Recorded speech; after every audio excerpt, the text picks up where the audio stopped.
Assalamualaikum warahmatullahi wabarakatuh. Alhamdulillah, alhamdulillahilladzi arsala rasulahu bil huda wa dinil haqq liyuzahhirahu 'ala dini kullih wa kafa billahi syahida. Asyhadu an la ilaha illallah wahdahu la syarika lah wa asyhadu anna Muhammadan 'abduhu wa rasuluh. Allahumma shalli ala Muhammad wa ala alihi wa ashabihi ajmain. Rabbi shrah li sadri wa yassir li amri wa hlul 'uqdatam min lisani yafqahu qawli. Yang saya hormati Ketua dan jajaran pengurus Masjid Raya. Yang saya hormati Bapak-bapak dan ibu-ibu jamaah salat subuh. Hadirin dan hadirat yang berbahagia. Kembali kita memanjatkan puji dan syukur kehadirat Allah Subhanahu wa taala, bahwa pada pagi hari ini kita masih diberi kesempatan dan kesehatan untuk hadir kembali di masjid kita ini dalam rangka melaksanakan rutinitas kita salat subuh berjamaah di masjid yang kita cintai ini. Salawat beserta salam semoga terlimpahkan kehadiran Nabi besar Muhammad sallallahu alaihi wasallam beserta para sahabat dan para pengikut beliau hingga akhir zaman nanti. Bapak-bapak dan ibu-ibu jamaah sholat subuh yang dimuliakan Allah, kita baru saja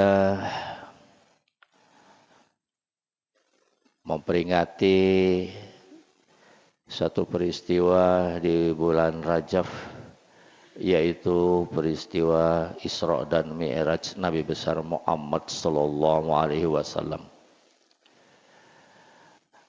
Dalam peristiwa tersebut, di samping Allah Subhanahu wa taala sengaja memanggil beliau untuk melakukan suatu perjalanan yang cukup jauh dan sangat mulia, dan sekaligus juga adalah menghibur beliau bahwa dalam peristiwa Isra dan Mi'raj itu jangan kita lupakan dan tidak boleh kita lupakan bahwa peristiwa Isra dan Mi'raj itu ada satu momen yang sangat penting di dalam kehidupan kita beragama, yaitu pada peristiwa Isra dan Mi'raj itu adalah Rasulullah sallallahu alaihi wasallam menerima perintah sholat. Sholat 5 waktu yang akhirnya menjadi kewajiban kita sebagai umat muslim, bahwa sebagai seorang muslim dan mukmin, sholat ini merupakan hal yang sangat penting di dalam kita beragama. Sehingga dalam salah satu hadisnya Rasulullah sallallahu alaihi wasallam menyatakan, masalus shalah fid din kama sali ra'si fil jasad, bahwa perumpamaan salat di dalam agama itu persis seperti kepala dalam jasad kita. Begitu pentingnya sholat itu di dalam agama kita, diumpamakan oleh Rasulullah sallallahu alaihi wasallam bahwa sholat itu kalau kita umpamakan di dalam badan kita adalah kepala kita. Mungkin kalau tangan kita tidak ada, hilang misalnya, kita masih bisa hidup. Kalau kaki kita juga tidak ada karena kecelakaan mungkin, atau karena sejak lahir kaki kita tidak berfungsi, kita masih bisa hidup. Begitu juga misalnya kita hilang pendengaran, hilang penglihatan, kita masih bisa hidup. Tapi ketika kepala kita tidak ada lagi di dalam badan kita, maka di saat itulah kita sudah mati di dalam kehidupan ini. Begitu perumpamaan dalam sholat ini. Kemudian dalam hal-hal yang lain juga banyak hadis-hadis menyatakan bahwa amalan sholat kita ini sangat menentukan diterima atau tidaknya amalan-amalan kita yang lainnya. Amalan-amalan lain itu kalau nilai sholat kita, pertanyaan pertama ketika kita berhadapan dengan Allah Subhanahu wa taala setelah kita dipanggil oleh Allah Subhanahu wa taala adalah yang dinilai oleh Allah Subhanahu wa taala adalah sholat kita. Ketika sholat kita baik, maka baiklah seluruhnya. Tapi sebaliknya ketika sholat kita tidak baik, maka amal-amal yang lain juga menjadi tidak baik. Oleh karena itu betapa pentingnya sholat ini di dalam kehidupan beragama kita. Namun ada yang lebih penting lagi, Bapak-bapak dan ibu-ibu hadirin dan hadirat yang berbahagia, bahwa satu komitmen kita bahwa sholat itu adalah penting, sholat 5 waktu kita itu adalah penting. Tapi ada yang lebih penting lagi, bahwa dalam sholat yang kita lakukan, hendaknya sholat kita itu kita laksanakan dengan khusyuk karena Allah Subhanahu wa taala. Di dalam Al-Qur'an surat Al-Mu'minun ayat 1 sampai 2 Allah Subhanahu wa taala berfirman, "Qad aflahal mu'minuna alladzina hum fi shalatihim khashi'un." Sesungguhnya amat beruntunglah orang-orang yang beriman, yaitu orang-orang yang khusyuk dalam salatnya. Kemudian di dalam surat Al-Baqarah ayat 45 Allah Subhanahu wa taala berfirman kembali, "Wasta'inu bis-sabri was-shalah wa innaha lakabiratun illa 'alal khashi'in." Jadikanlah sabar dan salat sebagai penolongmu, dan sesungguhnya yang demikian itu sungguh berat kecuali bagi orang-orang yang khusyuk. Jadi berdasarkan ayat ini, Bapak-bapak dan ibu-ibu sekalian, di dalam melaksanakan sholat yang sudah kita yakin sholat itu adalah sangat penting di dalam kehidupan beragamaan kita, maka agar sholat itu menjadi penting, kita sangat memerlukan agar sholat kita itu, agar sholat yang kita lakukan itu, sholat 5 waktu yang kita lakukan itu terutama adalah sholat yang khusyuk. Khusyuk dalam pengertian bahwa Allah Subhanahu wa taala menghendaki kita khusyuk di dalam sholat itu, kita hendaknya selalu konsentrasi bahwa tidak ada yang lebih besar di hadapan kita, di dalam kehidupan kita, kecuali Allah Subhanahu wa ta'ala. Kita harus menundukkan penglihatan atau pandangan kita. Ketika kita mengucapkan Allahu Akbar, tidak ada yang lebih besar, tidak ada yang lebih maha, segala maha, kecuali Allah Subhanahu wa ta'ala. Kita juga menundukkan hati kita, betul-betul penuh konsentrasi. Ketika kita dalam sholat itu tidak ada pikiran-pikiran yang lain kecuali kita berhadapan dengan Allah Subhanahu wa ta'ala. Begitu juga kita merendahkan suara kita di dalam melaksanakan sholat itu, dalam arti kata merendahkan hati kita kepada Allah Subhanahu wa ta'ala. Tidak ada yang lebih besar, tidak ada yang lebih kita harus tunduk kecuali kepada Allah Subhanahu wa ta'ala. Dengan hal-hal yang demikian ini, insyaallah kita akan bertemu dengan rasa khusyuknya di dalam sholat. Meskipun demikian, kita sudah mengalami semua bahwa dalam pelaksanaan sholat itu sangat sulit untuk mendapatkan kehusukan dalam sholat. Kadang-kadang bapak-bapak dan ibu-ibu, kita mungkin punya pengalaman ketika sholat di luar kejadian-kejadian sebelum kita sholat itu, ingat semua ketika kita sholat.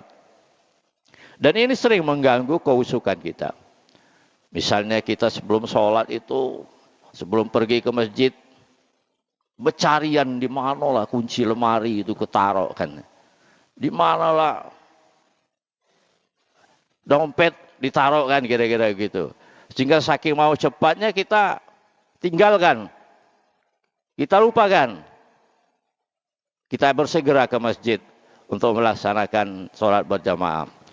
Tetapi setelah sampai di masjid, kita baru takbir yang pertama, kita ingat semua. Di mana letak kunci, di mana letak dompet yang tadinya hilang itu. Nah ini berarti kita belum begitu khusyuk di dalam sholat kita, yang oleh karena itu untuk mendapatkan kehusukan di dalam sholat itu tidak bisa sekali jadi, tetapi terus dilatih sehingga kita betul-betul menjadi di dalam sholat itu adalah sholat kita yang khusyuk karena Allah Subhanahu wa ta'ala. Suatu ketika Rasulullah Shallallahu Alaihi Wasallam ditanya oleh para sahabat beliau,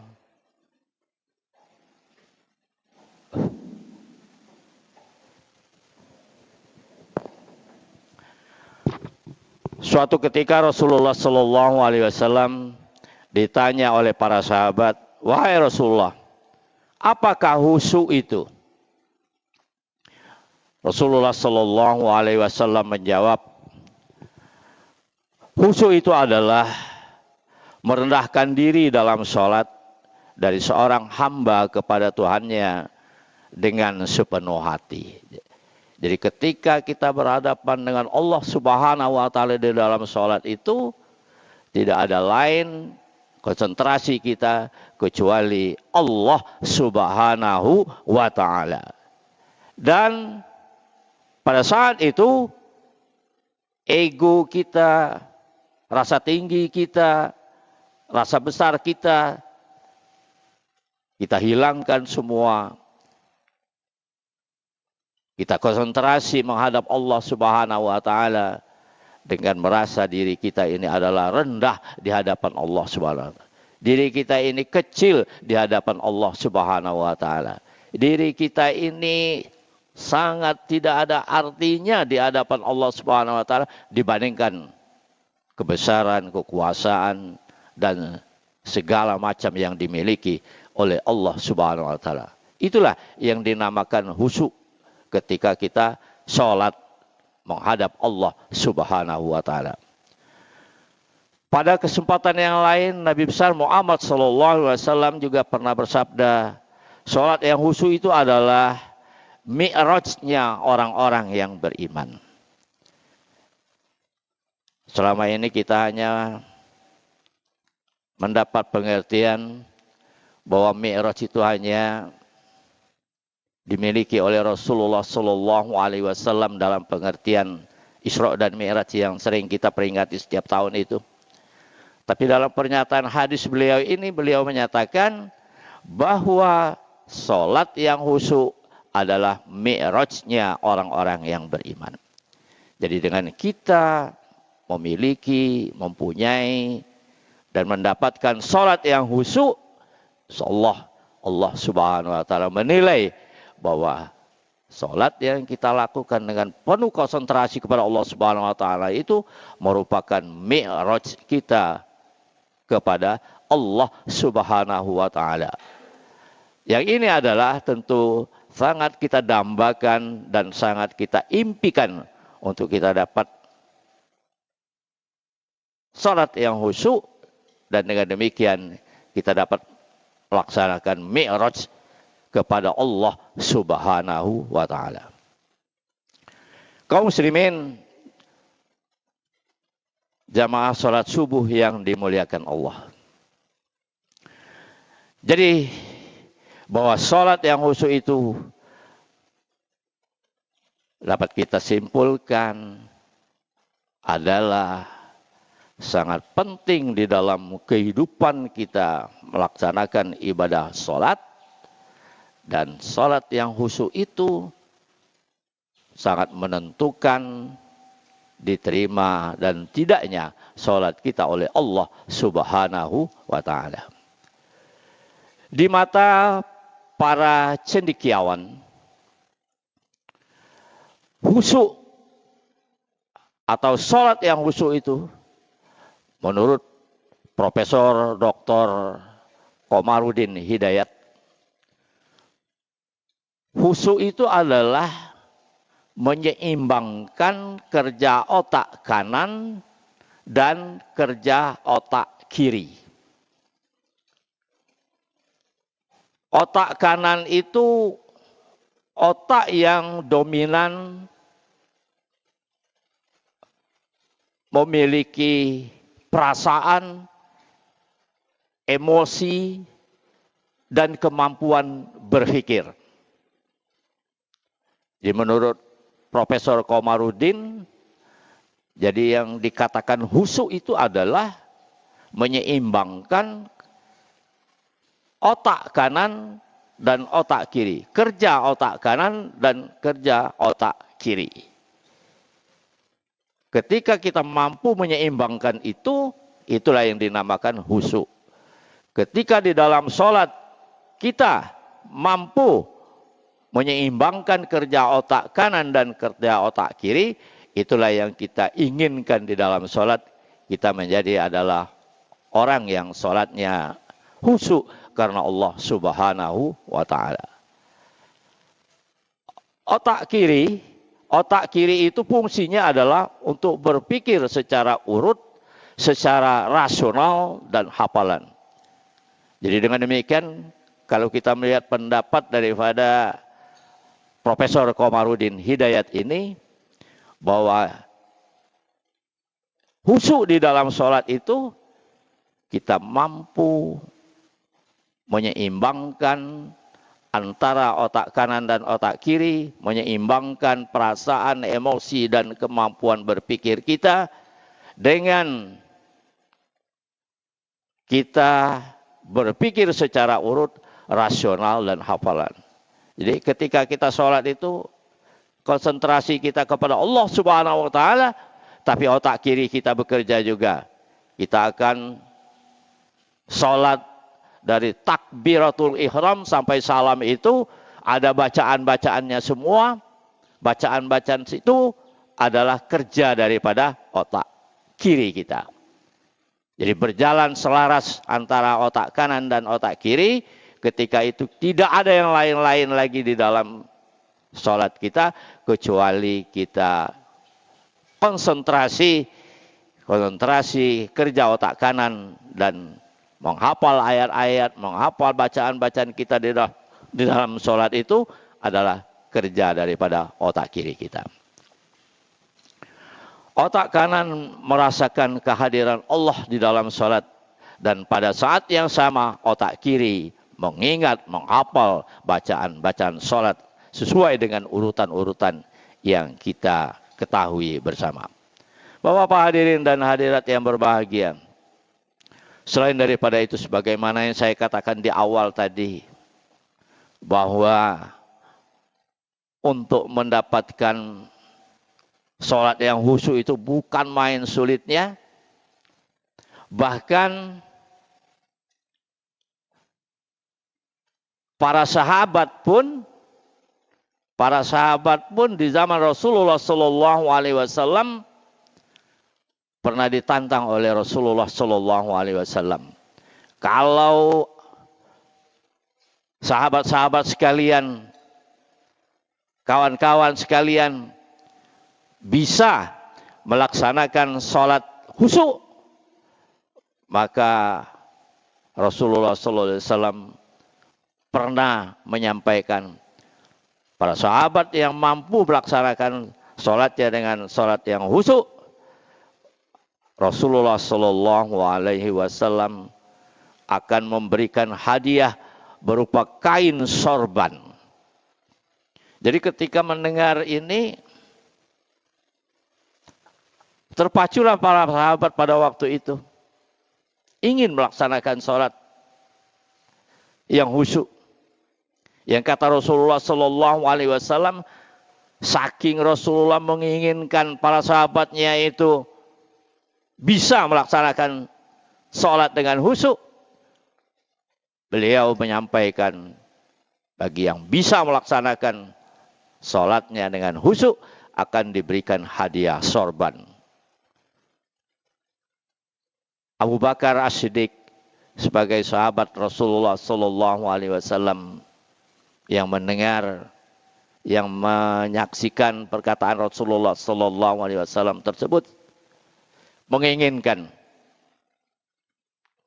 agar dia sholatnya khusyuk dan mendapatkan hadiah dari Rasulullah Sallallahu Alaihi Wasallam. Pada rakaat-rakaat awal, pada momen-momen awal di dalam sholatnya, Khalifah Abu Bakar, sahabat Rasulullah Sallallahu Alaihi Wasallam yang selalu mendampingi beliau di dalam semua kegiatannya, awalnya sholatnya itu mulus, tapi di tengah-tengah dia melaksanakan sholat, dia teringat bahwa kalau saya dapat khusyuk di dalam sholat ini, selesai sholat nanti akan mendapatkan hadiah dari Rasulullah Sallallahu Alaihi Wasallam. Beliau merasakan sendiri ketika sholat dia ingat dengan hadiah itu, berarti ketika itulah dia tidak khusyuk di dalam sholatnya. Maka Abu Bakar As-Siddiq menyatakan bahwa sholatnya karena ingat dengan hadiah itu, beliau sendiri merasakan sholatnya itu gagal dalam khusyuknya. Begitu juga Khalifah Umar, Khalifah Utsman, ketika mencoba melaksanakan dalam sholatnya itu agar dapat khusyuk, tidak jauh beda dengan Abu Bakar. Dia teringat, dia menginginkan agar selesai sholat itu dia akan mendapatkan hadiah sorban dari Rasulullah Sallallahu Alaihi Wasallam. Pernah juga terjadi pada Khalifah Ali bin Abi Thalib.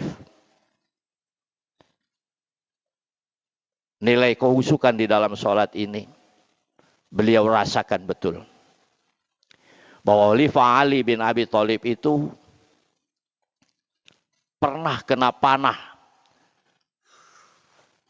oleh musuh beliau. Ketika beliau sedang sholat, sedang khusyuknya di dalam sholat, musuhnya memanah Ali bin Abi Thalib. Dan panahan daripada sang musuh ini ketika dia sedang melaksanakan sholat itu tidak dirasakan sakit, tidak dirasakan berbahayanya. Artinya ketika dia sholat, walaupun kena panah, dia tidak merasakan sakitnya kena panah itu. Dan ketika itulah beliau merasakan khusyuknya di dalam sholat itu. Artinya Bapak-bapak dan ibu-ibu sekalian, kalaupun kita